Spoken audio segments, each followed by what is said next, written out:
अस्सलाम वालेकुम स्टूडेंट्स, कैसे हैं आप सब? उम्मीद है आप सब खैरियत से होंगे, मज़े में होंगे। तो जैसा कि बोर्ड के एग्ज़ाम्स नज़दीक आ रहे हैं और इसी सिलसिले में आज हम चैप्टर 2 वेक्टर्स एंड इक्विलिब्रियम का वन शॉट करने वाले हैं।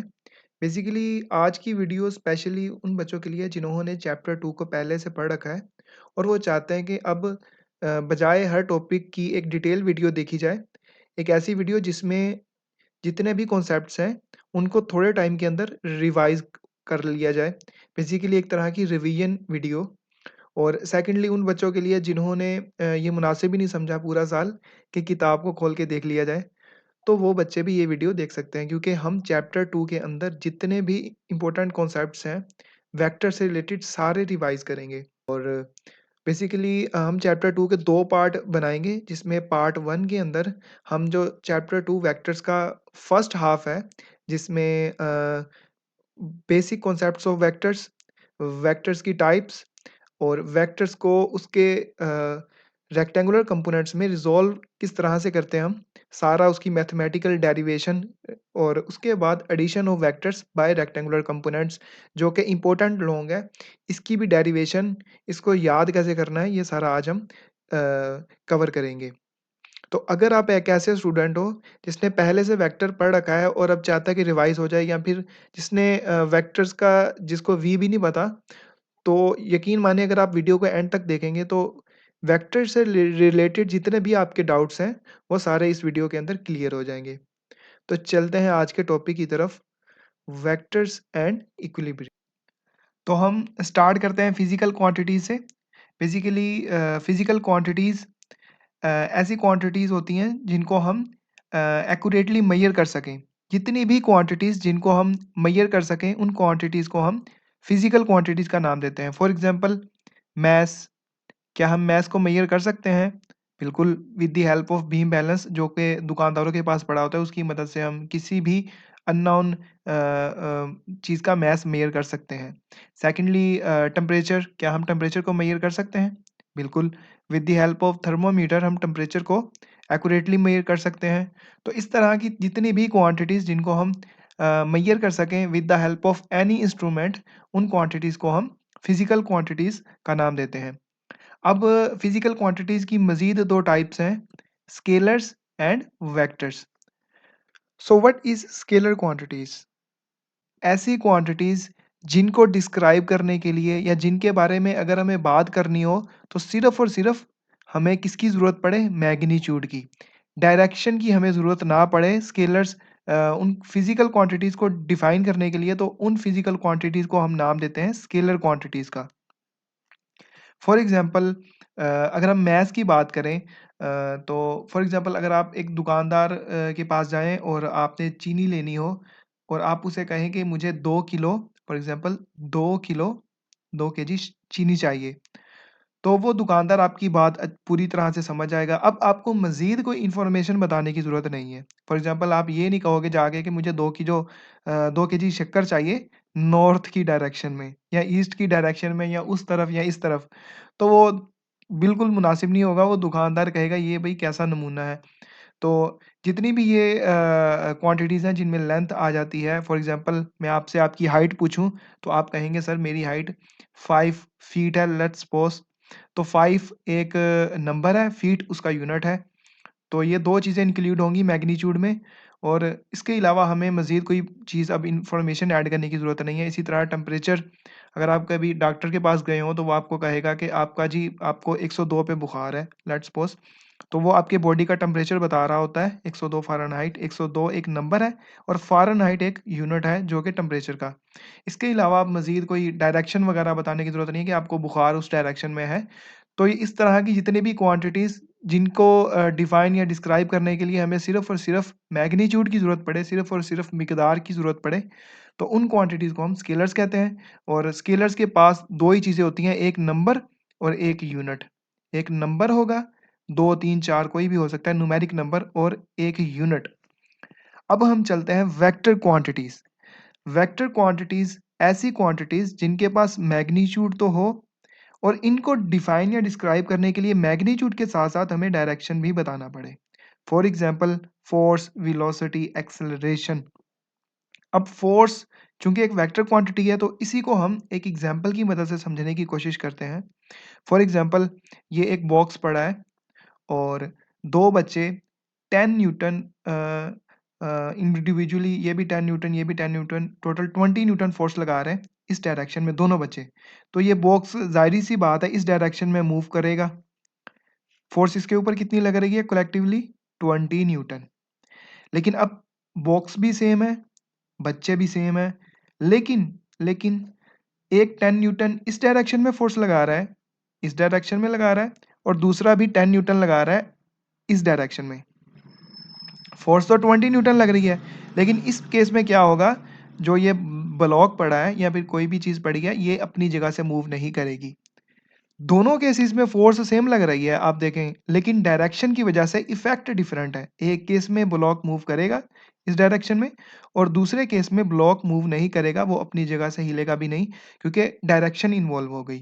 तो वेलोसिटी, एक्सेलरेशन ये सारी की सारी ऐसी क्वांटिटीज़ हैं जिनको मैग्नीट्यूड के साथ-साथ हमें डायरेक्शन बताना पड़ती है कंप्लीटली डिस्क्राइब करने के लिए। फॉर एग्ज़ाम्पल अगर आप वेलोसिटी की बात करें तो 5 मीटर पर सेकंड। साथ हमें ये बताना पड़ेगा कि किस डायरेक्शन में, नॉर्थ की डायरेक्शन में, ईस्ट की डायरेक्शन में, जिस तरफ भी बॉडी मूव कर रही हो। इसी तरह हमने अभी फ़ोर्स की बात की, तो फ़ोर्स को भी डिस्क्राइब करने के लिए लेट्स सपोज़ अगर 50 न्यूटन की फ़ोर्स है, तो वो हमें बताना पड़ेगा कि भई ऊपर लग रही है फ़ोर्स, इस तरफ लग रही है, इस तरफ लग रही है, डाउनवर्ड लग रही है या ईस्ट की जिस तरफ भी लग रही है, साथ में डायरेक्शन बताना पड़ेगी।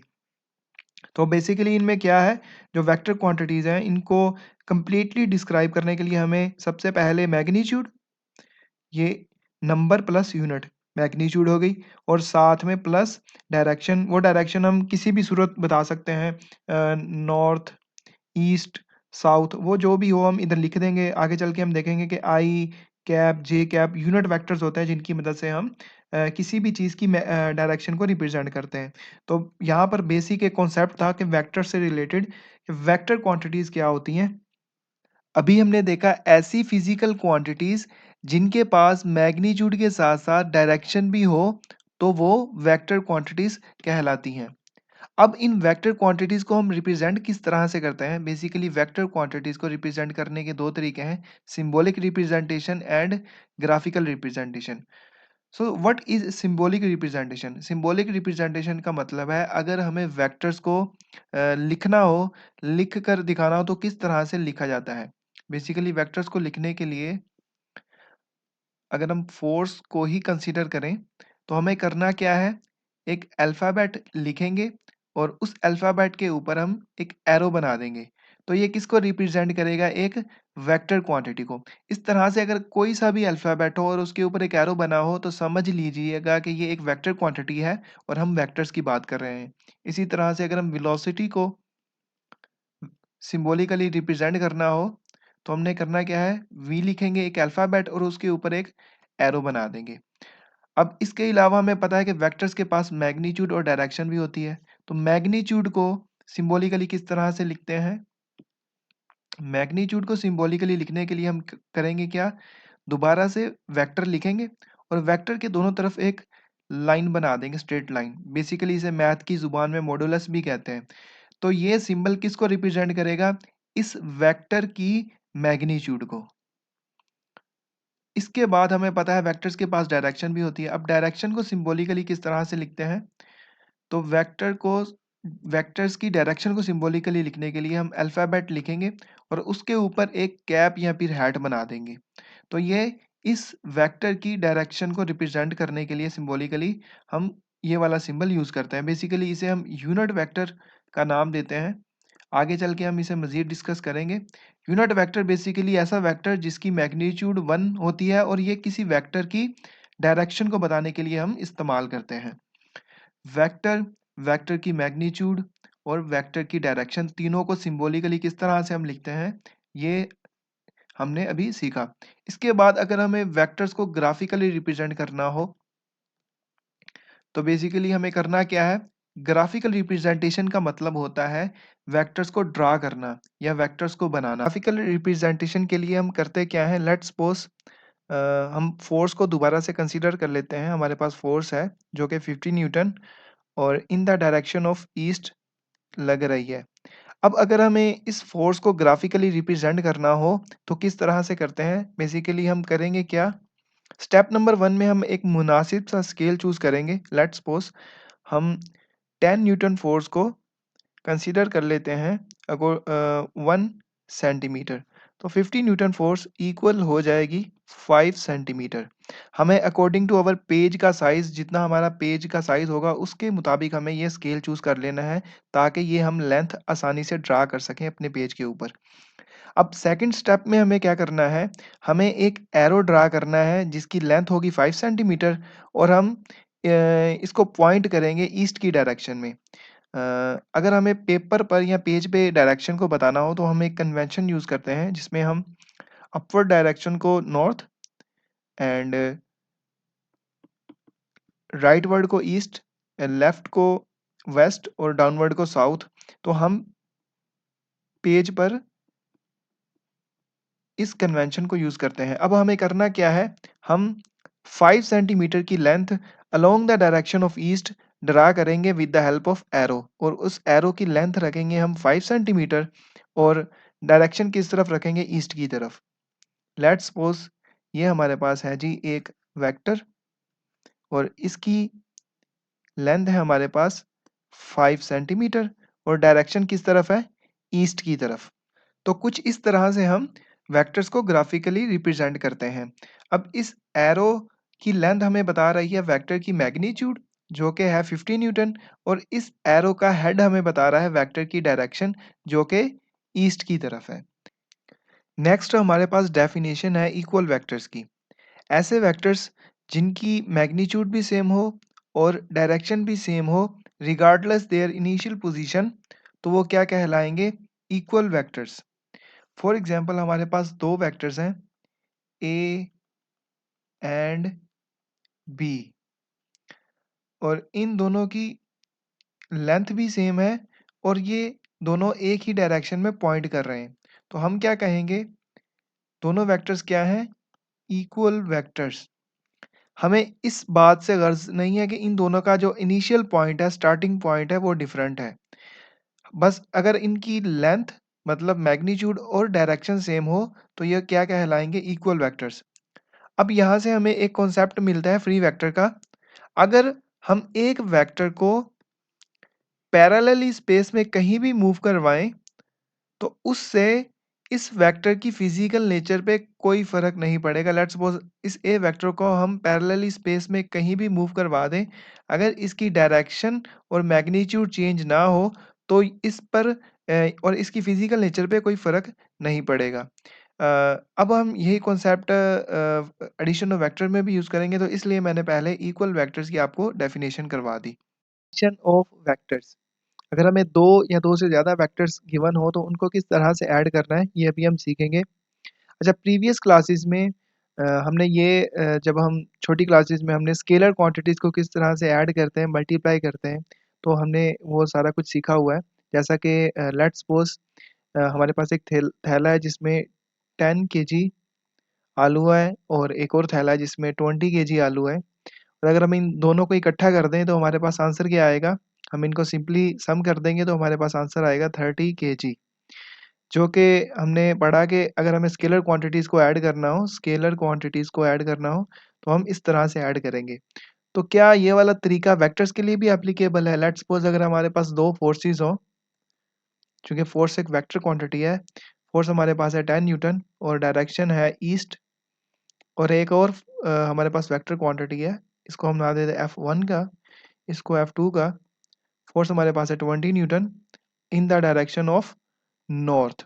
तो जिस तरह से हमने स्केलर क्वांटिटीज़ को ऐड किया, क्या हम वेक्टर्स को भी ऐड कर सकते हैं? जैसा कि 10 न्यूटन, 20 न्यूटन और आंसर 30 न्यूटन। तो इसका आंसर होगा नहीं। अगर हम वेक्टर्स को स्केलर्स की तरह ऐड करने की कोशिश करेंगे तो हमारा आंसर गलत आएगा। वेक्टर्स को ऐड करने के लिए या अगर हमें वेक्टर्स को मल्टीप्लाई करना है या सब्ट्रैक्ट करना है, तो हमने स्पेशल रूल्स बनाए हुए हैं, उन रूल्स को ही फॉलो करके हम वेक्टर्स को ऐड, मल्टीप्लाई या सब्ट्रैक्ट करेंगे। लेकिन कुछ स्पेशल कंडीशंस हैं, कुछ स्पेशल कंडीशंस जिनमें हम वेक्टर्स को लाइक स्केलर्स ऐड या फिर सब्ट्रैक्ट कर सकते हैं। जैसा कि अगर हमारे पास 2 वेक्टर्स हों और उन दोनों वेक्टर्स की डायरेक्शन सेम हो, तो हम उन्हें लाइक स्केलर क्वांटिटीज़ ऐड कर सकते हैं। जैसा कि लेट्स सपोज़ हमारे पास 2 फोर्सेस हैं, F1 और इसकी मैग्नीट्यूड हमारे पास है 20 न्यूटन और डायरेक्शन है ईस्ट। इसी तरह से एक और फोर्स हमारे पास है F2, इसकी डायरेक्शन हमारे पास है अलोंग द ईस्ट और फोर्स की मैग्नीट्यूड हमारे पास है 30 न्यूटन। तो इन दोनों फोर्सेस को जिस तरह से हमने स्केलर्स क्वांटिटीज़ को ऐड किया, इस तरह से सिंपली ऐड कर सकते हैं। तो हमारे पास आंसर क्या आएगा? हमारे पास आंसर सही आएगा। लेकिन कंडीशन क्या होनी चाहिए? दोनों वेक्टर्स पैरेलल होने चाहिए और दोनों की डायरेक्शन क्या होनी चाहिए? सेम होनी चाहिए। इसी तरह से अगर 2 वेक्टर्स उनकी डायरेक्शन क्या हो? एंटी पैरेलल, यानी अगर एक इस डायरेक्शन में है, तो दूसरा इस डायरेक्शन में हो, तो उन दोनों को हम सब्ट्रैक्ट कर सकते हैं। जिस तरह से हमने स्केलर क्वांटिटीज़ को सब्ट्रैक्ट करते हैं, तो हमारे पास आंसर क्या आएगा? बिल्कुल सही आएगा। जैसा कि अगर हमारे पास यहाँ पर 20 न्यूटन फोर्स है और एक और वेक्टर है जिसकी मैग्नीट्यूड है 30 न्यूटन और दोनों एंटी पैरेलल हैं, तो हम इनको सब्ट्रैक्ट करेंगे सिंपली 30 माइनस 20, तो हमारे पास 10 न्यूटन आएगा रिजल्टेंट फोर्स। तो सिर्फ इन 2 कंडीशंस में हम वेक्टर्स को स्केलर क्वांटिटीज़ की तरह से ऐड करते हैं। इसके अलावा अगर 2 वेक्टर्स कुछ एंगल बना रहे हों एक दूसरे के साथ, तो हम उनको ऐड करने के लिए कौन-सा रूल अप्लाई करेंगे? हेड टू टेल रूल, जिसे हम अभी स्टडी करेंगे। बेसिकली हमें हेड टू टेल रूल में करना क्या है? स्टेप नंबर 1 के अंदर हमें जितने भी वेक्टर्स गिवन हों, उनको ड्रा कर लेना है। अब ये कैसे करना है, ये अभी हम ऊपर पढ़ के आए हैं, तो मैं ज़्यादा डिटेल में नहीं जाऊँगा। लेट्स सपोज़ हमें 2 वेक्टर्स गिवन थे, vector A and vector B, और हमने इन दोनों वेक्टर्स को ड्रा कर लिया। अब दूसरे स्टेप में हमें क्या करना है? हमें join the tail of second vector. इन दोनों वेक्टर्स में से एक वेक्टर को हम फर्स्ट मान के चलेंगे और एक वेक्टर को हम सेकंड मान के चलेंगे। लेट्स सपोज हम ए प्लस बी करने वाले हैं, तो हम ए को फर्स्ट वेक्टर मानेंगे और बी को सेकंड वेक्टर। तो हमें क्या करना है? ए प्लस बी के लिए टेल ऑफ सेकंड वेक्टर की टेल को हेड ऑफ फर्स्ट वेक्टर, पहले वेक्टर के हेड के साथ मिलाना है। तो हम क्या करेंगे? इस वेक्टर को पकड़ेंगे। अभी हमने ऊपर इक्वल वेक्टर्स की डेफिनेशन में देखा, हम एक वेक्टर को उसकी डायरेक्शन चेंज किए बिना स्पेस में कहीं भी पैरेलली शिफ्ट कर सकते हैं। तो हम इसे पकड़ के ए के हेड के साथ मिला देंगे। अब स्टेप नंबर 3 में हमें क्या करना है? स्टेप नंबर 3 में हमें क्या करना है बेसिकली? हमें रिजल्टेंट वेक्टर चाहिए और रिजल्टेंट वेक्टर हासिल करने के लिए हमें फर्स्ट वेक्टर के टेल के साथ टेल और लास्ट वेक्टर हमारा जो है उसके हेड के साथ हेड मिला देना है। लेट्स सपोज कुछ इस तरह से फर्स्ट वेक्टर के की टेल के साथ टेल और लास्ट वेक्टर के हेड के साथ हेड, तो हमारे पास रिजल्टेंट वेक्टर आ जाएगा। अब ये तो था 2 वेक्टर्स के लिए। अगर हमारे पास 2 से ज़्यादा वेक्टर्स होते, तो फिर उनको हमें किस तरह से ऐड करना है? हमारे पास एक तीसरा वेक्टर सी भी होता इस डायरेक्शन में। तो हमें क्या करना है? हमें दोबारा से वही वाला स्टेप करना था। स्टेप नंबर 2, जैसा कि हमने टेल ऑफ सेकंड वेक्टर को हेड ऑफ फर्स्ट वेक्टर के साथ मिलाया, इसी तरह से हमारे पास तीसरा वेक्टर है, तो हम तीसरे वेक्टर की टेल को सेकंड वेक्टर के हेड के साथ मिलाएंगे। तीसरे वेक्टर की टेल को सेकंड वेक्टर के हेड के साथ। इस तरह से हमारे पास अगर एक चौथा वेक्टर होता डी, लेट्स सपोज डी होता हमारे पास, तो हम वही दूसरा स्टेप दोबारा से रिपीट करते, जिसमें हम इस वेक्टर को पैरेलली शिफ्ट करते और इस वेक्टर की टेल को इससे जो पिछला वेक्टर है उसके हेड के साथ मिलाते, कुछ इस तरह से। ठीक। एंड सो ऑन, जितने भी हमारे पास वेक्टर्स होते हैं तो उन पे हम ये वाला स्टेप अप्लाई करते जाते हैं। और आखिर में रिजल्टेंट वेक्टर हासिल करने के लिए हमें क्या करना पड़ेगा?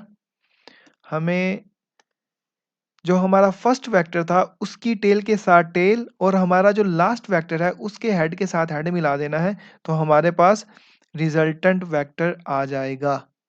तो कुछ इस तरह से हम वेक्टर्स को ऐड करते हैं by using head to tail rule. I hope कि आपको अंडरस्टैंड हो गया होगा। इसको आपने एज ए शॉर्ट क्वेश्चन लाजमी सारे स्टेप्स को तैयार करना है और आपको पता होना चाहिए कि वेक्टर्स को हम किस तरह से ऐड करते हैं। नेक्स्ट हमारे पास एडिशन ऑफ वेक्टर्स पे एक शॉर्ट क्वेश्चन बनता है, is addition of vectors obey commutative law? तो इसका आंसर है यस। आप लिखोगे yes, addition of vectors obey commutative law. अब हमें इसे प्रूफ भी करना है, तो प्रूफ करने के लिए क्या करेंगे? पहले हम a प्लस बी करेंगे, वेक्टर ए में बी को ऐड करेंगे और इसके बाद वेक्टर बी में ए को ऐड करेंगे और देखेंगे दोनों केसेस में हमारे पास क्या रिजल्ट सेम आ रहा है। अगर रिजल्ट सेम आ रहा है तो इसका मतलब addition of vectors commutative law को ओबे करता है। अब ए प्लस बी करने के लिए हमें वेक्टर बी को तब तक मूव करना है जब तक वेक्टर ए के हेड के साथ ना मिल जाए, और रिजल्टेंट वेक्टर के लिए हमें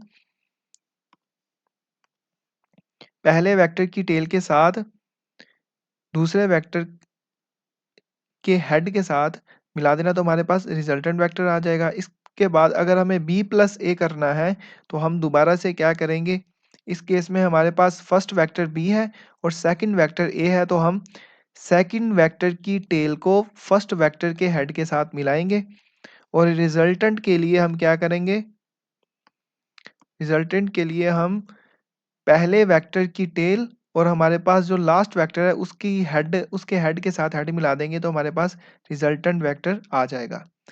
अब हमें नज़र आ रहा है कि दोनों केसेस में हमारा रिजल्टेंट क्या आ रहा है? सेम। तो हम क्या कहेंगे? एडिशन ऑफ वेक्टर्स क्या है? ओबे कम्यूटेटिव लॉ। तो आपने पेपर पे कुछ इस तरह से डायग्राम बनानी है, ये मैंने आपको समझाने के लिए अलहदा-अलहदा से किया था। तो आपने इस तरह से डायग्राम बनानी है और ये हमारे पास a प्लस बी इक्वल्स है b प्लस ए के। नेक्स्ट हमारे पास डेफिनेशन है रिजल्टेंट वेक्टर की। अभी हमने देखा कि अगर हम दो या दो से ज़्यादा वेक्टर्स को ऐड करें, दो या दो से ज़्यादा वेक्टर्स को ऐड करें तो हमें एक सिंगल वेक्टर मिलता है जिसे हम नाम देते हैं रिजल्टेंट वेक्टर का। और रिजल्टेंट वेक्टर जो है वो जितने भी वेक्टर्स को हमने ऐड किया उन सब का कंबाइन इफेक्ट होता है। मैं इसी चीज़ को आपको एक एग्जांपल की मदद से समझाने की कोशिश करता हूँ। बेसिकली ये लेट्स सपोज एक बॉक्स पड़ा है और इस पे एक फोर्स लग रही है इस डायरेक्शन में 10 न्यूटन और एक फोर्स लग रही है इस डायरेक्शन में 10 न्यूटन। दोनों फोर्सेस की मैग्नीट्यूड क्या है? सेम। अब क्या बॉक्स इस डायरेक्शन में मूव करेगा या बॉक्स इस डायरेक्शन में मूव करेगा? तो इसका आंसर है ना तो बॉक्स इस डायरेक्शन में मूव करेगा और ना इसके, बल्कि इन दोनों फोर्सेस का जो कंबाइन इफेक्ट है यानी कि रिजल्टेंट फोर्स जो है ये बॉक्स उस डायरेक्शन में मूव करेगा। तो हम इन फोर्सेस को ऐड करके देख लेते हैं, जिस डायरेक्शन में रिजल्टेंट होगा उसी डायरेक्शन में ये बॉक्स मूव करेगा। तो जैसा कि हमने अभी देखा एडिशन ऑफ वेक्टर्स में, हमें अगर वेक्टर्स को ऐड करना हो तो किस तरह से करना है? सेकंड वेक्टर की टेल को फर्स्ट वेक्टर के हेड के साथ मिला देते हैं और रिजल्टेंट के लिए हम फर्स्ट वेक्टर की टेल और सेकंड वेक्टर के हेड, तो हमारे पास रिजल्टेंट वेक्टर आ जाएगा। अब ये रिजल्टेंट वेक्टर है इस डायरेक्शन में, तो ज़ाहिर सी बात है बॉक्स भी बजाय इस या इस डायरेक्शन में मूव करने के, बॉक्स जो है वो स्ट्रेट मूव करेगा, जो इन दोनों फोर्सेस का कंबाइन इफेक्ट है जिसे हम रिजल्टेंट का नाम देते हैं। तो आपने रिजल्टेंट वेक्टर को एज ए डेफिनेशन तैयार कर लेना है, ये as a short question paper में आ सकता है। नेक्स्ट हमारे पास कॉन्सेप्ट है वेक्टर सब्ट्रैक्शन का। जैसा कि ऊपर हमने अभी वेक्टर्स को ऐड करना सीखा, अब हम वेक्टर्स को सब्ट्रैक्ट करना सीखेंगे। वेक्टर सब्ट्रैक्शन बेसिकली इक्विवेलेंट है एडिशन ऑफ वेक्टर्स के, बट रिवर्स इन डायरेक्शन। सिर्फ और सिर्फ डायरेक्शन रिवर्स हो जाती है, बाकी जिस तरह से हमने वेक्टर्स को ऐड किया बिल्कुल उसी तरह हम वेक्टर को सब्ट्रैक्ट करते हैं। लेट्स सपोज हमारे पास एक वेक्टर ए है और एक वेक्टर बी है और हमसे कहा जाए हमें क्या फाइंड करना है? ए माइनस बी। तो हम क्या करेंगे, सिंपली इस वेक्टर बी का नेगेटिव वेक्टर लेंगे। नेगेटिव वेक्टर बेसिकली क्या होता है, जिसकी मैग्नीट्यूड तो सेम होती है लेकिन डायरेक्शन क्या होती है, अपोजिट। तो हम वेक्टर बी का अपोजिट वेक्टर लेंगे माइनस बी, और इस माइनस बी को इस ए में ऐड कर देंगे तो हमारे पास ए माइनस बी आ जाएगा। तो हमें क्या करना है, सिंपली वेक्टर ए और सेकंड वेक्टर की टेल को फर्स्ट वेक्टर के हेड के साथ मिला देना है। सेकंड वेक्टर की टेल को फर्स्ट वेक्टर के हेड के साथ मिला देना है, और रिजल्टेंट के लिए हमें क्या करना है, पहले वेक्टर की टेल और लास्ट वेक्टर के हेड हेड के साथ हेड मिला देना, तो हमारे पास रिजल्टेंट वेक्टर आ जाएगा। तो इस तरह से हम वेक्टर्स को सब्ट्रैक्ट करते हैं। सिर्फ और सिर्फ डायरेक्शन का फ़र्क होता है, बाकी जिस तरह से हमने पहले प्रोसीजर देखा वही सारा वेक्टर सब्ट्रैक्शन के लिए भी एप्लीकेबल है। नेक्स्ट हमारे पास डेफिनेशन है नल वेक्टर की। नल जैसा कि नाम से जाहिर है, ऐसा वेक्टर जिसकी मैग्नीट्यूड 0 हो, that is called null vector.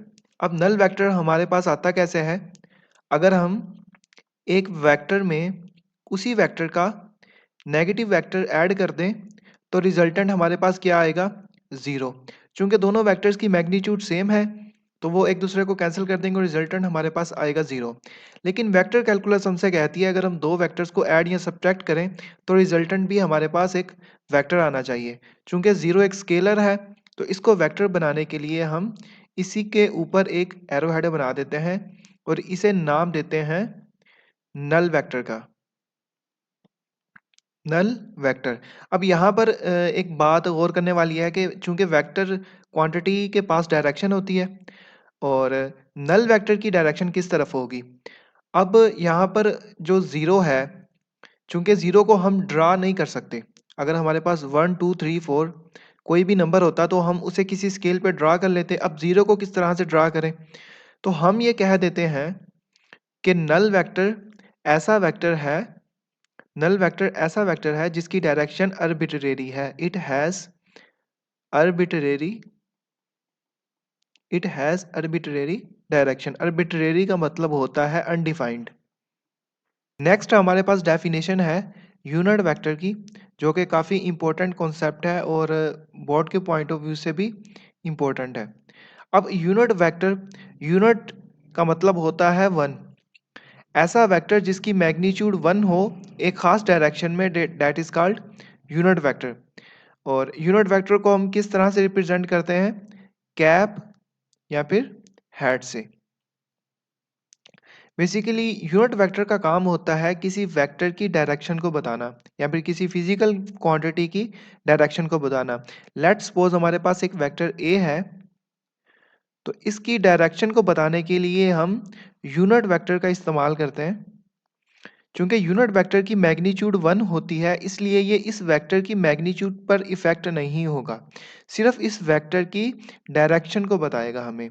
क्योंकि हम किसी भी नंबर को, लेट्स सपोज 50 को कंसीडर कर लें, किसी भी नंबर को 1 के साथ मल्टीप्लाई करें तो उस नंबर पे कोई फ़र्क नहीं पड़ेगा। इसलिए किसी भी वेक्टर के साथ जब हम यूनिट वेक्टर को अटैच करते हैं तो वो इसकी मैग्नीट्यूड पे असरअंदाज नहीं होगा, सिर्फ और सिर्फ इस वेक्टर को डायरेक्शन दे देगा। और यूनिट वेक्टर की डायरेक्शन हमेशा इसी वेक्टर के अलोंग ही होगी। अब यूनिट वेक्टर को हम फाइंड किस तरह से करते हैं, लेट्स सपोज अगर आपसे पूछ लिया जाए कि इस वेक्टर का हमें यूनिट वेक्टर फाइंड करके दें, तो यूनिट वेक्टर को फाइंड करने का फार्मूला बेसिकली इसी वेक्टर को लेना है और डिवाइड कर देना है इसी वेक्टर की मैग्नीट्यूड से, तो हमारे पास यूनिट वेक्टर आ जाएगा इस वेक्टर के अलोंग जो भी उसकी वैल्यू होगी। अब इस वेक्टर की जो मैग्नीट्यूड है वो कैसे फाइंड करना है, मैग्नीट्यूड को फाइंड करने के लिए हम बेसिकली वेक्टर के कंपोनेंट्स जो भी दिए होंगे एक्स वाई जी, उनका ले लेना है स्क्वायर, तो हमारे पास इस वेक्टर की मैग्नीट्यूड आ जाएगी। आगे चल के फाइंड करेंगे, हम एक न्यूमेरिकल भी कर लेते हैं छोटा सा। लेट्स सपोज हमारे पास एक वेक्टर ए है 5 आई प्लस 3j, ये इसके x और y कंपोनेंट है, और हमसे कहा जाए कि भाई इस वेक्टर का हमें यूनिट वेक्टर फाइंड करके दें। तो जैसा कि अभी हमने देखा, वेक्टर ओवर वेक्टर की मैग्नीट्यूड। अब वेक्टर लिखेंगे हम, और उसके बाद वेक्टर की मैग्नीट्यूड को फाइंड करने के लिए x, ये हमारे पास x होगा और ये हमारे पास y होगा। तो हमें x का स्क्वायर, 5 का स्क्वायर प्लस 3 का स्क्वायर, तो हमारे पास रिजल्टेंट में 25 प्लस 9, और इनको अगर हम सम करें तो हमारे पास ये 34 आंसर आ जाएगा। तो इस तरह से हम जो भी वेक्टर हमें गिवन हो उसका यूनिट वेक्टर फाइंड करने के लिए वेक्टर और उस वेक्टर की मैग्नीट्यूड से डिवाइड कर देंगे, तो हमारे पास यूनिट वेक्टर की वैल्यू आ जाएगी। अब कुछ यूनिट वेक्टर्स हमने फिक्स किए हुए हैं, जैसा कि अगर हमें कोऑर्डिनेट सिस्टम में किसी भी क्वांटिटी की डायरेक्शन को बताना हो, किसी भी वेक्टर की डायरेक्शन को बताना हो, तो x के अलोंग हमेशा हम आई कैप, y के अलोंग जे कैप और z के अलोंग के कैप लेते हैं। लेट्स सपोज हमारे पास ये कोऑर्डिनेट सिस्टम है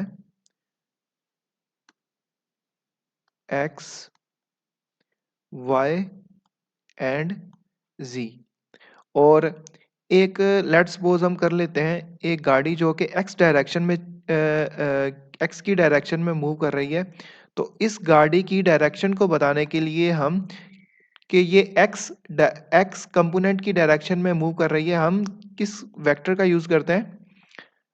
आई का, आई कैप। और y की डायरेक्शन में अगर कोई चीज मूव कर रही है तो हम जे कैप, और z की डायरेक्शन में अगर कोई चीज मूव कर रही है तो हम के कैप यूनिट वेक्टर का इस्तेमाल करते हैं। इसी तरह से अगर हमें किसी सरफेस की डायरेक्शन को बताना हो, जो कि हम सेकेंड ईयर में वेक्टर एरिया के कॉन्सेप्ट में पढ़ेंगे, तो हम इस सरफेस के नॉर्मल परपेंडिकुलर में नॉर्मल वेक्टर कंसीडर कर लेते हैं, नॉर्मल वेक्टर जो कि इस सरफेस के परपेंडिकुलर होगा और ये हमें डायरेक्शन बताएगा। इसी तरह से इस सरफेस की डायरेक्शन बताएगा। इसी तरह से अगर हमें पोजीशन वेक्टर की डायरेक्शन को बताना हो तो हम यूज करते हैं आर यूनिट वेक्टर का। नेक्स्ट हमारे पास डेफिनेशन है पोजीशन वेक्टर की। पोजीशन वेक्टर एक इम्पोर्टेंट कॉन्सेप्ट है और इसे आपने एज ए शॉर्ट क्वेश्चन तैयार करना है। पोजीशन वेक्टर, पोजीशन जैसा कि नाम से जाहिर है, ऐसा वेक्टर जो किसी पॉइंट की लोकेशन को बताए with respect to origin is called position vector. Let's suppose हमारे पास एक पॉइंट P है और हमें इसकी लोकेशन को बताना है, तो एक तरीका तो जो हमने प्रीवियस छोटी क्लासेस में पढ़ा है कि हम बाय यूजिंग कोऑर्डिनेट सिस्टम इस पॉइंट की लोकेशन को बता सकते हैं। जैसा कि अलोंग एक्स एक्सिस हम जितने कदम चले इसको हम नाम दे देते हैं ए का, एंड अलोंग वाई एक्सिस हम जितने कदम चले इसको हम नाम दे देते हैं बी का। तो ए और बी का डिस्टेंस कवर करने के बाद हम इस पॉइंट पी पर पहुंच जाएंगे और इसको हम इस तरह से लिखते हैं। अगर हमें इसी पॉइंट की लोकेशन को बाय यूजिंग वेक्टर वेक्टर की मदद से लिखना हो तो हम पोजीशन वेक्टर का सहारा लेते हैं।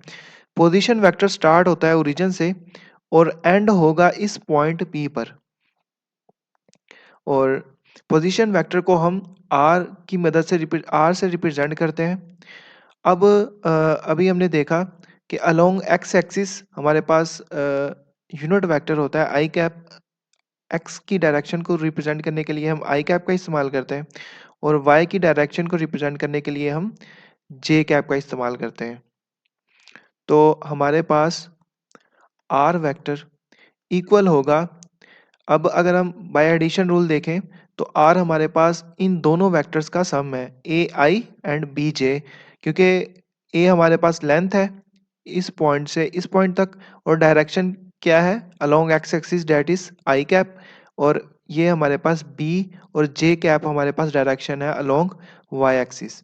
तो हम अ, मान लेंगे आर हमारे पास इक्वल है ए आई कैप, जो कि हमारे पास एक एक्स कंपोनेंट बनता है इस पोजीशन वेक्टर का, एंड बी जे कैप जो कि वाई कंपोनेंट बनता है इस पोजीशन वेक्टर का। अब अगर हमें इसी वेक्टर पोजीशन वेक्टर की मैग्नीट्यूड को फाइंड करना हो, तो मैग्नीट्यूड को फाइंड करने के लिए हमें पता है कि x और y कंपोनेंट का स्केयर ले लें तो हमारे पास पोजीशन वेक्टर की मैग्नीट्यूड आ जाएगी। जैसा कि x कंपोनेंट हमारे पास जो है उसकी वैल्यू डेट इज a, तो a का स्केयर प्लस b का स्केयर, तो हमारे पास पोजीशन वेक्टर की मैग्नीट्यूड आ जाएगी। पोजीशन वेक्टर बेसिकली इस पॉइंट से, ओरिजिन से इस पॉइंट तक का डिस्टेंस है। तो अगर दूसरे लफ्ज़ों में हमसे ये पूछा जाए कि ओरिजिन से इस पॉइंट तक का डिस्टेंस फाइंड करना है, तो हम पोजीशन वेक्टर की ही मैग्नीट्यूड ले लेंगे। इसी तरह से अगर हमारे पास ये पॉइंट P बजाय प्लेन के एक स्पेस में होता, यानी कि हमारे पास एक z एक्सिस भी होता, z एक्सिस, तो हम इसी तरह से एक हमारा x, y और z के साथ, x, y के साथ एक तीसरा कंपोनेंट z भी इंक्लूड हो जाएगा, और हमारे पोजीशन वेक्टर कुछ इस तरह से बन जाएगा, x, y and z component, और z के अलोंग हम जो लेंथ कंसीडर कर लेते हैं वो हम c के कैप कंसीडर कर लेते हैं। तो कुछ इस तरह से हम पोजीशन वेक्टर को डिस्क्राइब करते हैं। नेक्स्ट हमारे पास कॉन्सेप्ट है रेजोल्यूशन ऑफ वेक्टर का। हम एक वेक्टर को उसके रेक्टेंगुलर कंपोनेंट्स में किस तरह से ब्रेक कर सकते हैं। तो इसको करने से पहले हम कंपोनेंट्स ऑफ अ वेक्टर की डेफिनेशन और rectangular components of a vector क्या होते हैं ये अंडरस्टैंड कर लेते हैं। Components of a vector, components का मतलब होता है पार्ट या फिर हिस्सा। बेसिकली हम ये इमेजिन कर सकते हैं कि एक वेक्टर कंपोनेंट से मिलके बना होता है, और अगर हम इन कंपोनेंट्स को ऐड करें तो हमारे पास दोबारा से ओरिजिनल वेक्टर आ जाएगा। लेट्स सपोज एक फोर्स लग रही है इस डायरेक्शन में विद एंगल थीटा, तो इस फोर्स का कुछ ना कुछ इफेक्ट होगा एक्स डायरेक्शन में, और जो इफेक्ट एक्स डायरेक्शन में है इसे हम नाम दे देते हैं एक्स कंपोनेंट, और इस फोर्स का कुछ ना कुछ इफेक्ट होगा वाई डायरेक्शन में, और जो इफेक्ट वाई डायरेक्शन में है इसे हम नाम दे देते हैं वाई कंपोनेंट का। अब अगर हम एक्स और वाई कंपोनेंट को दोबारा से ऐड करें तो हमारे पास ओरिजिनल वेक्टर जो कि रिजल्टेंट वेक्टर है वो आ जाएगा। अब इसी को हम एग्जाम्पल की मदद से समझने की कोशिश करते हैं। लेट्स सपोज ये हमारे पास एक बॉक्स पड़ा है, और इस बॉक्स पर दो बच्चे फोर्स लगा रहे हैं 10 न्यूटन और 10 न्यूटन, एक बच्चा इस डायरेक्शन में और एक बच्चा इस डायरेक्शन में। तो बॉक्स इस डायरेक्शन में मूव करेगा या फिर इस डायरेक्शन में, तो इसका आंसर है ना तो इस डायरेक्शन में मूव करेगा और ना इस, बल्कि इन दोनों फोर्सेस का जो रिजल्टेंट है ये बॉक्स उस डायरेक्शन में मूव करेगा। अगर हम इन वेक्टर्स को ऐड करें तो हमारे पास रिजल्टेंट आएगा इस डायरेक्शन में। मैं ज़्यादा डिटेल में नहीं जाऊंगा। इस वेक्टर को अगर हम इस वेक्टर में ऐड करें simply by using head to tail rule, तो रिजल्टेंट हमारा आएगा इस डायरेक्शन में, और ये बॉक्स इसी डायरेक्शन में मूव करेगा। अब हम इसको रिजल्टेंट कहेंगे, और इन दोनों फोर्सेस को इस रिजल्टेंट फोर्स का कंपोनेंट कहेंगे। एक कंपोनेंट इस डायरेक्शन में है और एक कंपोनेंट इस डायरेक्शन में है। आई होप कि आपको कंपोनेंट ऑफ अ वेक्टर का कॉन्सेप्ट अंडरस्टैंड हो गया होगा। इसके बाद हमारे पास डेफिनेशन है rectangular components of a vector. तो ये बिल्कुल सिंपल है। जैसा कि हमने ऊपर देखा कि कंपोनेंट्स क्या होते हैं, इफेक्टिव वैल्यूज होती हैं इन अ गिवन डायरेक्शन। तो रेक्टेंगुलर कंपोनेंट्स भी कंपोनेंट ही होते हैं वेक्टर के, लेकिन ऐसे कंपोनेंट, दो कंपोनेंट जो कि परपेंडिकुलर हों with each other. Let's suppose अगर हमारे पास एक फोर्स F है और फोर्स का एक कंपोनेंट है अलोंग एक्स एक्सिस और एक कंपोनेंट है along Y axis. Let's suppose ये हमारा कंपोनेंट है एफ एक्स जो कि अलोंग एक्स एक्सिस है, और एक हमारा कंपोनेंट है along Y axis F Y, और इन दोनों कंपोनेंट्स के दरमियान एंगल बन रहा है 90 डिग्री।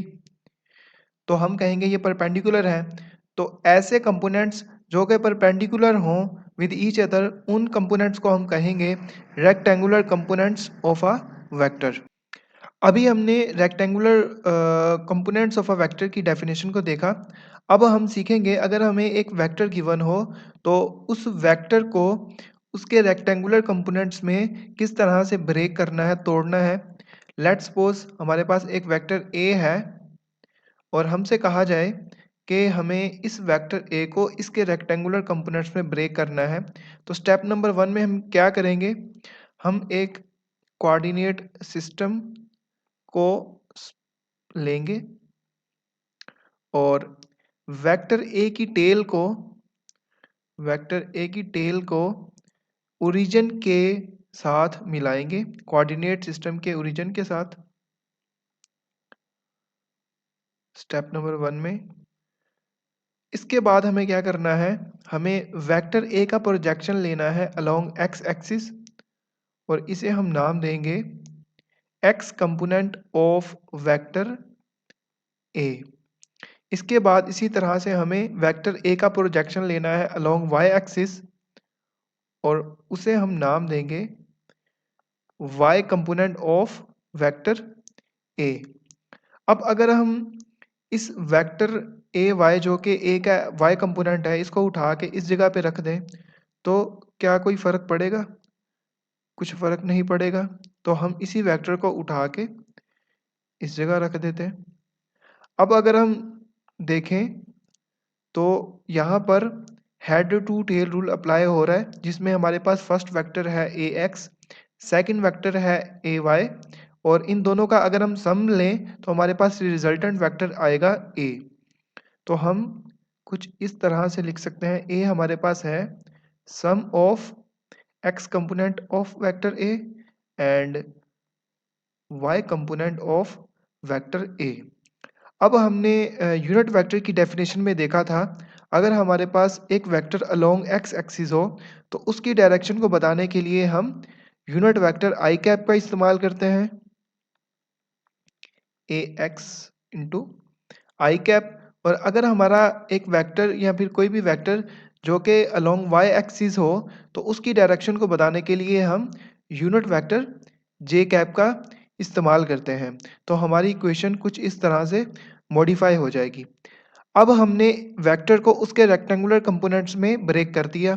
अब हमें इन कंपोनेंट्स की एग्जैक्ट मैग्नीट्यूड या वैल्यू का पता लगाना है। तो उसके लिए क्या करेंगे, जैसा कि हमने बचपन में ये पढ़ रखा है कि हमारे पास अगर एक ट्राइंगल हो, इसे हम नाम देते थे परपेंडिकुलर, हाइपोटेन्यूज एंड बेस का, और कॉस ऑफ थीटा इक्वल है base over hypotenuse and sine of theta equal है परपेंडिकुलर ओवर हाइपोटेन्यूज। तो अगर हम इन दोनों फिगर्स को देखें तो ये सिमिलर है। तो हम इन फार्मूलाज को यूज़ करते हुए ए एक्स और ए वाई की वैल्यूज़ को फाइंड करेंगे। तो हम कंसीडर कर लेते हैं, जैसा कि ए एक्स हमारे पास है बी बेस, ए वाई हमारे पास है परपेंडिकुलर और ए हमारे पास है हाइपोटेन्यूज। हमें ए एक्स की वैल्यू को फाइंड करना है तो हम कॉज ऑफ थीटा को लेंगे, बेस हमारे पास है ए एक्स। हम यहाँ पर सिर्फ वेक्टर ए एक्स की, जो कि ए का एक्स कंपोनेंट है, उसकी मैग्नीट्यूड को कंसीडर करेंगे और इसी तरह से हम डिवाइड करेंगे हाइपोटेन्यूज से, और ए हमारे पास हाइपोटेन्यूज है तो हम ए की मैग्नीट्यूड को ही सिर्फ लेंगे। इसके बाद हमें इस इक्वेशन को थोड़ा मैनिपुलेट करके यहाँ से ए एक्स की वैल्यू को निकाल लेना है। तो इसको हम थोड़ा रीअरेंज करेंगे तो हमारे पास वेक्टर ए का एक्स कंपोनेंट है, उसकी वैल्यू आ जाएगी, that is equal to A cos of theta. इसके बाद इसी तरह से हम साइन ऑफ थीटा अप्लाई करके जो वेक्टर ए का वाई कंपोनेंट है ए वाई, उसकी वैल्यू फाइंड करेंगे। साइन ऑफ थीटा इक्वल है परपेंडिकुलर ओवर हाइपोटेन्यूज। परपेंडिकुलर हमारे पास है ए वाई, तो ए वाई की मैग्नीट्यूड को लेंगे और हाइपोटेन्यूज हमारे पास वेक्टर ए है तो ए की मैग्नीट्यूड को लेंगे और यहाँ से हम रीअरेंज करके वेक्टर ए वाई जो कि ए का वाई कंपोनेंट है, उसकी वैल्यू को फाइंड कर लेंगे। तो कुछ इस तरह से हमारे पास वेक्टर ए के एक्स और वाई कंपोनेंट्स की वैल्यूज आ जाएंगी। अब हम इन वैल्यूज को, इसे हम नाम दे देते हैं इक्वेशन 1 का, इक्वेशन 2 एंड इक्वेशन 3। अब हम इक्वेशन 2 और 3 को पुट करेंगे इक्वेशन ए में, तो हमारे पास फाइनल रिजल्ट आ जाएगा। इसमें ए एक्स बराबर है A cos of theta into i plus A y बराबर है A sine of theta into J cap. और ये हमारे पास वेक्टर ए का फाइनल रिजल्ट, हमने वेक्टर ए को उसके रेक्टेंगुलर कंपोनेंट्स में डिवाइड कर दिया, रिजॉल्व कर दिया। पहले हमने देखा अगर हमें एक वेक्टर गिवन है तो हमें उस वेक्टर के रेक्टेंगुलर कंपोनेंट्स को किस तरह से फाइंड करना है, उस वेक्टर को उसके रेक्टेंगुलर कंपोनेंट्स में किस तरह से ब्रेक करना है। अब अगर हमें कंपोनेंट्स गिवन हो और हमसे कहा जाए कि कंपोनेंट्स की मदद से वेक्टर की वैल्यू और वेक्टर की डायरेक्शन फाइंड करके बताएं, तो वो किस तरह से करना है। बेसिकली लेट्स सपोज हमें ए एक्स और ए वाई गिवन होंगे और इनकी मदद से हमें वेक्टर ए की मैग्नीट्यूड और डायरेक्शन को फाइंड करना है। अब जैसा कि ये फिगर और ये सिमिलर है और हमने ऊपर डिस्कस भी किया था। अब हमें वेक्टर ए को फाइंड करना है तो हम by using Pythagoras theorem vector A की वैल्यू निकालेंगे उसके कंपोनेंट्स की मदद से। जैसा कि हाइपोटेन्यूज हमारे पास है ए और बेस हमारे पास है ए एक्स और परपेंडिकुलर हमारे पास है ए वाई, तो हम ए का स्क्वायर हो जाएगा। हम सिर्फ वेक्टर ए की मैग्नीट्यूड को लेंगे। इसी तरह से वेक्टर ए के एक्स कंपोनेंट की मैग्नीट्यूड एंड वेक्टर ए के वाई कंपोनेंट की मैग्नीट्यूड को लेंगे। अब इसका अंडर रूट ले लेंगे तो हमारे पास वेक्टर ए की मैग्नीट्यूड आ जाएगी कुछ इस तरह से, अंडर रूट ए एक्स का स्क्वायर प्लस ए वाई का स्क्वायर। यह हमारी होगी इक्वेशन नंबर 1।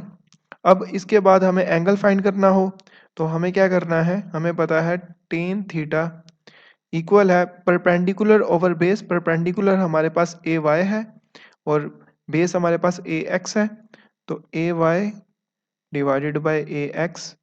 यहाँ से हम थीटा की वैल्यू निकाल लेंगे, that is tan inverse A y over A x.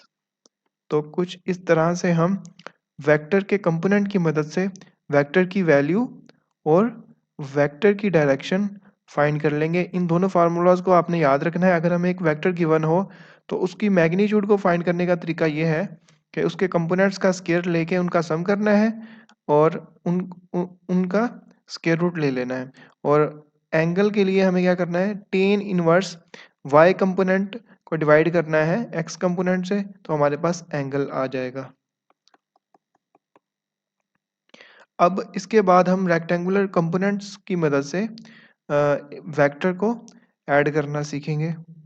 Next हमारे पास टॉपिक है vector addition by rectangular components. अगर हमें दो या दो से ज़्यादा वेक्टर्स गिवन हो तो हमें उनको किस तरह से उनके रेक्टेंगुलर कंपोनेंट्स।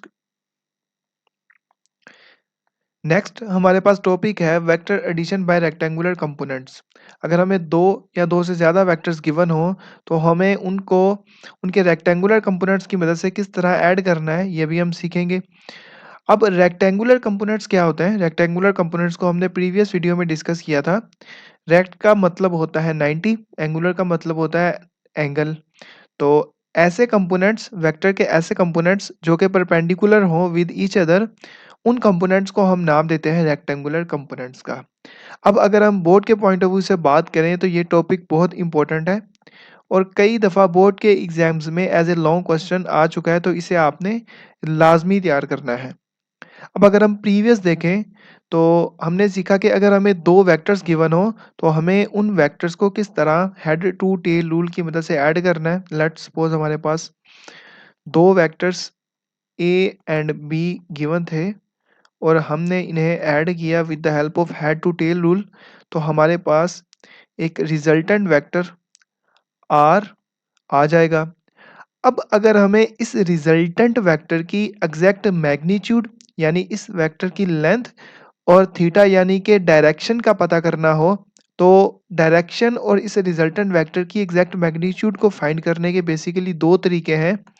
एक तरीका तो है ज्योमेट्रिकल मेथड, जिसमें हम ट्रिग्नोमेट्री के कुछ रूल्स अप्लाई करके रिजल्टेंट वेक्टर की मैग्नीट्यूड और डायरेक्शन को फाइंड कर लेंगे। चूंकि ये एक ट्राइंगल की शक्ल बन रही है, तो हम इसके ऊपर ट्रिग्नोमेट्री के कुछ रूल्स और फार्मूलाज अप्लाई करेंगे और रिजल्टेंट वेक्टर की मैग्नीट्यूड और डायरेक्शन को फाइंड कर लेंगे। और इसके बाद दूसरा तरीका जो कि अभी हम डिस्कस करेंगे, that is vector addition by rectangular components. अब बेसिकली हम इसे प्रेफर करते हैं, उसकी वजह ये है कि vector addition by rectangular components में हम दो या दो से ज़्यादा वेक्टर्स, चाहे हमें तीन चार जितने भी वेक्टर्स गिवन हो, उनको हम आसानी के साथ with the help of rectangular components add कर सकते हैं। लेकिन अगर हम बात करें ज्योमेट्रिकल मेथड की, तो ये दो वेक्टर्स के लिए तो एप्लीकेबल है, दो वेक्टर्स के लिए भी काफ़ी कम्प्लेक्स हमें जो मेथड है वो अप्लाई करना पड़ता है। लेकिन अगर हमें दो से ज़्यादा गिवन हो तो बहुत मुश्किल हो जाता है, और अगर हमारे पास थ्री डायमेंशन में वेक्टर्स हों तो ये एप्लीकेबल नहीं होता। तो इससे हट के ये आपके कोर्स में भी नहीं है, तो हम इसे डिस्कस नहीं करेंगे। ये जस्ट मैंने आपको एज़ ए इन्फॉर्मेशन के लिए बताया था। अब हम अपने टॉपिक का बाकायदा आगाज़ करते हैं, जिसमें हम दो वेक्टर्स ए एंड बी जो कि ओरिजिन से स्टार्ट हो रहे हैं, और ए बना रहा है angle theta 1 with x axis, और वेक्टर बी बना रहा है angle theta 2 with x axis. अब हम इन दो वेक्टर्स को ऐड करेंगे with the help of rectangular components, और ऐड करने के बाद हम एक जनरल इक्वेशन निकालेंगे, और उस जनरल इक्वेशन की मदद से फिर हम आगे चल के, चाहे हमें दो से ज़्यादा भी वेक्टर्स गिवन हो, तो हम इजीली उन वेक्टर्स को with the help of rectangular components add कर सकते हैं, और जो हमारे पास रिजल्टेंट वेक्टर आएगा, उस इक्वेशन की मदद से हम उस रिजल्टेंट वेक्टर की भी मैग्नीट्यूड और डायरेक्शन को इजीली फाइंड कर सकते हैं। तो स्टार्ट करते हैं। बेसिकली मैंने इस प्रोसीजर को, जो कि vector addition by rectangular components, इसको 4 स्टेप्स में डिवाइड किया है। इन 4 स्टेप्स को फॉलो करते हुए हम इस इन दोनों वेक्टर्स को ऐड करेंगे, और फाइनल जो हमारे पास रिजल्टेंट वेक्टर है उसकी मैग्नीट्यूड और डायरेक्शन को फाइंड करने की इक्वेशन निकालेंगे। तो स्टार्ट करते हैं। स्टेप नंबर 1 में हमें क्या करना है? स्टेप नंबर 1 में हमें head to tail rule apply करना है, और इन दोनों वेक्टर्स को ऐड करना है, जो कि प्रीवियस हमने पढ़ा हुआ है। बिल्कुल ईज़ी है, ऑलमोस्ट आई होप आप सभी को आता होगा। इसमें करना क्या है? वेक्टर बी को तब तक मूव करवाना है जब तक इसकी टेल वेक्टर ए के हेड के साथ ना मिल जाए। लेट्स सपोज़ हमने वेक्टर बी की टेल को वेक्टर ए के हेड के साथ मिला दिया। अब इसके बाद हमें रिजल्टेंट वेक्टर चाहिए। अब रिजल्टेंट वेक्टर किस तरह से आएगा? रिजल्टेंट वेक्टर हासिल करने के लिए हम फर्स्ट वेक्टर की टेल के साथ टेल, और सेकंड जो कि हमारा लास्ट वेक्टर है उसके हेड के साथ हेड मिलाएंगे, तो हमारे पास रिजल्टेंट वेक्टर आ जाएगा। अब स्टेप नंबर 1 हमारा कंप्लीट हो चुका है। इसके बाद हमें स्टेप नंबर 2 में क्या करना है? जितने भी वेक्टर्स, उनको हम उनके एक्स और वाई कंपोनेंट्स यानी रेक्टेंगुलर कंपोनेंट्स में रिज़ॉल्व करेंगे। अब आप देखेंगे ऊपर टॉपिक जो कि हेडिंग है हमारी, जिसमें हमने पहले लिखा है वेक्टर एडिशन। पहला स्टेप हमने वेक्टर्स को ऐड किया by head to tail rule और बाय रेक्टेंगुलर कंपोनेंट्स, और दूसरे स्टेप में हम क्या कर रहे हैं? वेक्टर्स को रिज़ॉल्व कर रहे हैं, उनके एक्स और वाई यानी रेक्टेंगुलर कंपोनेंट्स में रिज़ॉल्व कर रहे हैं। अब एक वेक्टर को उसके रेक्टेंगुलर कंपोनेंट्स में किस तरह से रिज़ॉल्व करना है, ये हमने प्रीवियस वीडियो में डिस्कस किया था। मैं एक दफ़ा रिवाइज़ करवा देता हूँ। लेट्स सपोज़ हमारे पास एक वेक्टर ए है, तो इस वेक्टर को इसके रेक्टेंगुलर कंपोनेंट्स में रिज़ॉल्व करने के लिए हम ए का प्रोजेक्शन लेंगे अलोंग एक्स एक्सिस, तो हमारे पास वेक्टर ए का एक्स कंपोनेंट आ जाएगा। और इसी तरह वेक्टर ए का अगर हमें वाई कंपोनेंट चाहिए, तो हम इसका प्रोजेक्शन लेंगे अलोंग वाई एक्सिस, तो हमारे पास ए का वाई कंपोनेंट आ जाएगा। अब हम यहाँ पर फ्री वेक्टर का कॉन्सेप्ट अप्लाई करेंगे, जिसमें हम एक वेक्टर को एक जगह से दूसरी जगह विदाउट उसकी डायरेक्शन चेंज किए बिना अगर मूव करें, तो उससे उस वेक्टर की सेहत पे कोई फ़र्क नहीं पड़ेगा। तो अगर हम ए वाई को उठा के इस जगह पे भी लिख दें, तो इससे हमारे वेक्टर पे कोई फ़र्क नहीं पड़ेगा। तो इस तरह से हम वेक्टर ए को उसके एक्स और वाई कंपोनेंट में रिज़ॉल्व कर सकते हैं। इसी तरह से हम वेक्टर ए को, बी को और आर को उनके एक्स और वाई कंपोनेंट्स में रिज़ॉल्व करेंगे। तो पहले हम ए को उसके एक्स और वाई कंपोनेंट्स में रिज़ॉल्व करते हैं। तो हमें करना क्या है, ए का प्रोजेक्शन लेना है अलोंग एक्स एक्सिस। तो हमारे पास horizontal component of A that is A x आ जाएगा। इसी तरह से हमें ए का प्रोजेक्शन लेना है अलोंग वाई एक्सिस। तो हमारे पास ए का वाई कंपोनेंट ए वाई आ जाएगा। इसी तरह से हमें बी को उसके एक्स और वाई कंपोनेंट्स में रिजॉल्व करना है। तो हम बी का प्रोजेक्शन लेंगे अलोंग एक्स एक्सिस। तो हमारे पास हॉरिजॉन्टल कंपोनेंट ऑफ बी आ जाएगा। और अगर हमें बी का वर्टिकल कंपोनेंट चाहिए तो हम इसका प्रोजेक्शन लेंगे अलोंग वाई एक्सिस। तो हमारे पास बी का वाई कंपोनेंट आ जाएगा। अब अगर नेक्स्ट हमें क्या करना है, अब हम यहाँ पर फ्री वेक्टर का कॉन्सेप्ट दोबारा से अप्लाई करेंगे। हम वेक्टर बी एक्स को पैरेलल शिफ्ट करेंगे इस जगह से इस जगह पर। जैसा कि हमें पता है कि अगर हम वेक्टर को पैरेलली शिफ्ट करें तो उससे उस वेक्टर की सेध पे कोई फर्क नहीं पड़ेगा। तो हम वेक्टर बी एक्स को अलोंग एक्स एक्सिस इस जगह पे शिफ्ट कर देंगे। अब ऐसा हम क्यों कर रहे हैं, ये हम अपनी आसानी के लिए कर रहे हैं ताकि हमें रिजल्टेंट वेक्टर की मैग्नीट्यूड और डायरेक्शन फाइंड करने में आसानी हो। इसी तरह से हम वेक्टर ए वाई को पैरेलली शिफ्ट करेंगे इस जगह से इस जगह पर। अब हमने क्या किया, बी को भी उसके एक्स और वाई कंपोनेंट में डिवाइड कर दिया, B X and B Y. अब हम रिजल्टेंट वेक्टर जो कि हमारा आर है उसको उसके एक्स और वाई कंपोनेंट्स में रिजॉल्व करेंगे। चूंकि हम जितना भी काम जाम कर रहे हैं ये सारा रिजल्टेंट वेक्टर के लिए ही कर रहे हैं। तो हम आर एक्स पहले फाइंड करेंगे और उसके बाद हम आर को उसके वर्टिकल कंपोनेंट में रिजॉल्व करेंगे दैट इज आर वाई। तो स्टेप नंबर 2 हमारा कंप्लीट हो गया जिसमें हमने सभी वेक्टर्स को उनके एक्स और वाई कंपोनेंट्स में रिजॉल्व कर लिया। अब हमने स्टेप नंबर 3 में क्या करना है, हमें जितने भी वेक्टर्स जिनको हमने ऐड किया है हम उनके एक्स कंपोनेंट्स को ऐड करेंगे तो हमारे पास रिजल्टेंट वेक्टर का एक्स कंपोनेंट आ जाएगा। दोबारा से सुने, हमने जितने भी वेक्टर्स को ऐड किया है ए और बी, तो हम उनके एक्स कंपोनेंट्स को ऐड करेंगे तो हमारे पास रिजल्टेंट वेक्टर का एक्स कंपोनेंट आ जाएगा। तो हम लिखेंगे आर एक्स हमारे पास इक्वल है ए एक्स प्लस बी एक्स। अब यहाँ पर गौर करने वाली बात है, हमने सिर्फ आर एक्स की मैग्नीट्यूड को लिया है, मैग्नीट्यूड को कंसीडर किया है। तो हमें जाहिर सी बात है फिगर में भी ये वाज़ेह नज़र आ रहा है कि इस पॉइंट से लेकर अगर इस पॉइंट तक इस वेक्टर की लेंथ को देखें तो ये इक्वल है इन दोनों वेक्टर्स की लेंथ के सम के। तो हमने वही चीज़ इस जगह पे लिखी है। इसी तरह से हम अगर जितने भी वेक्टर्स को हमने ऐड किया है उनके y कंपोनेंट्स को ऐड करेंगे तो हमारे पास रिजल्टेंट वेक्टर का y कंपोनेंट आ जाएगा। तो हम रिजल्टेंट वेक्टर का y कंपोनेंट फाइंड कर लेंगे by adding all the y components of given vector